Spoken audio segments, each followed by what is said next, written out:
The three S's, sex, sport and the stock exchange, family trees come very close to the top of the charts as most search subjects on the internet. But why have we become obsessed with searching for our roots? Anthony Adolph is an expert in tracing family trees. He's going to be finding out where Fern and I came from, which is great because I've just never known, and why it's becoming a national obsession. First of all, before we talk any further, with loads of emails, Jan from London says she was... her mother's great-great-great-grandfather was Rob Roy McGregor. How's that for a famous connection? Patricia from Wiltshire said she found out she's related to a famous sculptor called Sir William Reed Dick. Did the sculpture outside Big Ben. Lots of work for the royal family. That's the thing, isn't it? We're obsessed with... Human beings want to be anchored. We want to know where we came from. Yes. And preferably, if we've come from somewhere famous, somewhere wealthy, that makes it all the better. Yes, absolutely. I mean, it's interesting to... A lot of families are going to have stories that they're related to someone famous, and that's one of the main reasons why people start researching their family trees. And you also have other reasons, like, for example, a name. If you've got an unusual name, like my name, for example, that gets you off on the trail. Anthony because Adolph. Adolph, yes, and everyone was asking Where that. did that it come obvious. from? It's a German surname. But I mean, I started because everyone was asking, are you related to Hitler? And at the age of sort of 7 in a playground, you're not really sure. So I began my search to try to answer that question. And the answer is no. No, certainly not. And how far back can you... I was asked, we were talking about this earlier on, how far back can you go? How far back? Well, normally in this country we've got fantastic records. One of the reasons genealogy is so popular in Britain is because we've got some of the best records in the whole world. And so most families, with a lot of hard work, and obviously a little bit of luck, can get back to about the 17th century, the 1600s. And the Civil War in the middle of the 1600s tends to be a cut-off point for families, unless, if you're fortunate, you can bridge that gap, you can get back to the 1500s. Well, let me tell you, Rachel from Derbyshire says that she's gone all the way back to William the Conqueror and also discovered that they were related to his enemy, King Harold. Well, that's it. Now, if you're very lucky and you can make a connection back to medieval royalty, and actually there are millions and millions of people, possibly everyone, is actually descended from William the Conqueror one way or another.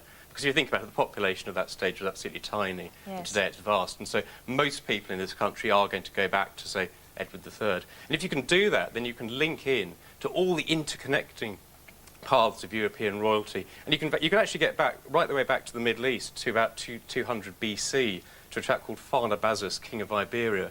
He's the earliest member of any royal family you can actually trace a bloodline back to. So where'd you go then? Where'd you start? If you want to get into your family tree, and we've had one of our relatives has tried, and we've got a little bit of my family tree. We've got a site. It doesn't go back very far, and we've simplified it a little bit.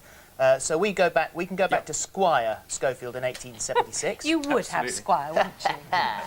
And then my granddad, who's Harold, and my dad there underneath there, that's Brian. So obviously it's not a massively impressive family tree, but how much, with your knowledge and your ability and the use of the internet and all those files and things, how far back or bigger picture could you paint with that? Well, I mean, the first point to make is actually that you did the right thing to start with, which is ask the family, because often you will find someone's actually got started, and in this case got back to 1876. What I managed to do just last night when I was given this information was to look at the 1901 census, which is online. And in fact, I found Squire Schofield. He was living in Chadderton, which is near, I'm sure, do you know Chadderton? Between Oldham. Yeah, well, we're all from sort of You're from there, Lancashire, yeah. So, yeah. And the surname Schofield is actually quite an unusual one, because they all ultimately seem to go back to Saddleworth, which is up on the moors just next to Manchester. So your family, even in 1876, were living within a few miles of where you'd expect the Schofields to come from. So what I'm going to try and do is use birth, marriage and death records, which go back to 1837, and the censuses go back to 1841, to take your family back that far. And then try and link into parish registers, so maybe the registers in Chadderton or Oldham, or possibly even Saddleworth, which is the original sort of Schofield homeland, if you like. And then try and go back possibly as far as the registers go, which could be 1700s, could be 1600s, could be 1500s. How long will it take you? Well, I'm going to try and do it as quickly as possible. It does take a while doing family trees. Yeah. There's stuff on the internet, there's a lot that isn't. And you do have to go to record offices. And you do have to spend what about the royal lineage of Her Majesty Queen Fern? Well, haven't traced you back to royalty parish. yet. I mean, it does, you know, it's obviously a bit of luck comes in to find a royal link. And indeed, that's not what you always look for. You might be looking for... I've deliberately asked Yeah. for the surname to be deleted because this is my mother's maiden name family. And you know how bank details are always asking for your mother's maiden name. So I They thought, are. in the issues of security, we've done it. Security, yeah. But the canon up here, that's canon in the Church of England.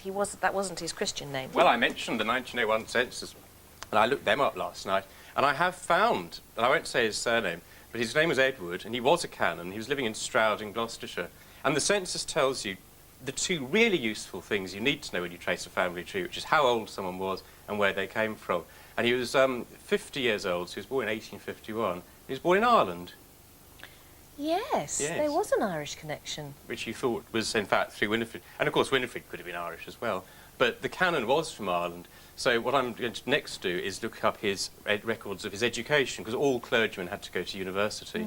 And the university records can sometimes tell you the father's name. So hopefully I'm going to be able to get back How marvellous. further. He by had a doing very that. big nose. I've got a photograph of him. He Really? was very well remembered for his very big nose. A canon of sort of... Yes, that's but a right, nice yes. man, apparently. Yes, He was very absolutely. nice. Yes. Well, thank you. Now, in general, this is going to cost you a little bit of money to do this, isn't it? Yes.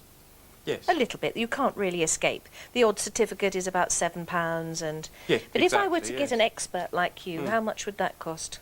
Well, you can pay... I mean, you can spend as much on family history as you want. If you want to do it on a real budget, using the internet and things, you can do it virtually for free. But you won't get particularly interesting results. You won't necessarily get that very far. I think if it's a hobby which you really enjoy, then it's something which which you should spend some money on, frankly. If you're going to play tennis, you'd go and buy a tennis racket. Yeah, and well, the proper question clothes, is, how wouldn't much are you? How much are you? Oh, I mean, a few £100. You can, for a few £100, you can get a sort of good, in-depth sort of investigations into family histories. Thank you. Yeah. Thank you very much. Thank you for that. And we'll see you in a couple of weeks' time and find out who we're related to. Yeah, That's fine. absolutely. And please, if we've related to you, no extra Christmas cards, please. I've got enough. I don't have to do any more. Can't stand a big... No, suddenly you find out you've got an enormous family. Yes, yes. Oh, no. Oh, no. Thank you, If you Anthony. want to look yourself, then here's some tips on how you do it. To start your own family tree, first off chat to older relatives and get as much information as you can about their and your family history. Your next stop should be to check out the births, marriages and death certificates.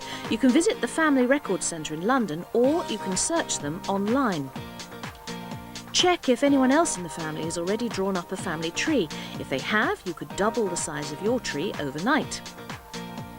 The 1881 and 1901 census returns are an incredible tool to use. They are on the web and fully searchable. You'll find the 1881 census at familysearch.org, and the 1901 census is on the National Archives website.